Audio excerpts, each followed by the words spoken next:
কথায় আছে না, সহজে পাওয়া জিনিসের কোনো কদর বা মূল্য থাকে না।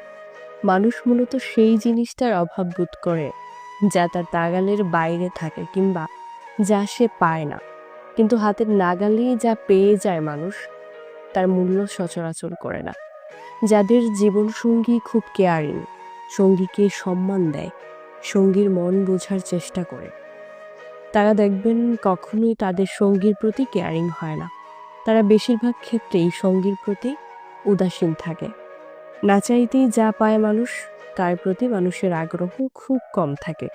আবার একইভাবে যখন কেউ তার জীবনসঙ্গীর কাছ থেকে তেমন গুরুত্ব পায় না, সম্মান পায় না, যত্ন কিংবা সঠিক সময় পায় না, ঠিক তারাই একজন কেয়ারিং জীবনসঙ্গীর গুরুত্বটা বুঝতে পারে।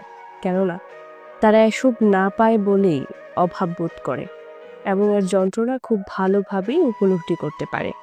দুটো ভিন্ন স্বভাবের মানুষ নিয়ে জগৎ সংসার।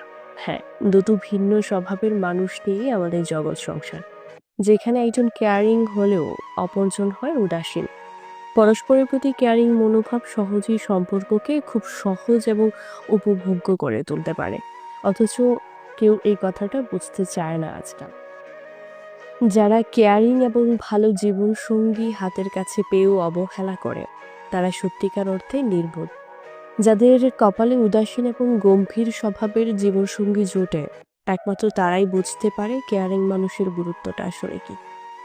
ব্যাপারটা ঠিক এরকম, যার আছে সে কখনো মূল্য বোঝে না, গুরুত্ব দেয় না, তবে যার নেই সেই যন্ত্রণা সে ভোগ করে যায়।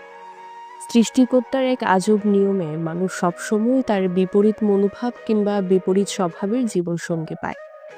আর সেই ক্ষেত্রে ১৯-২০ হলেও খুব একটা সমস্যা হয় না, মানিয়ে নিতে খুব একটা আসে যায় না।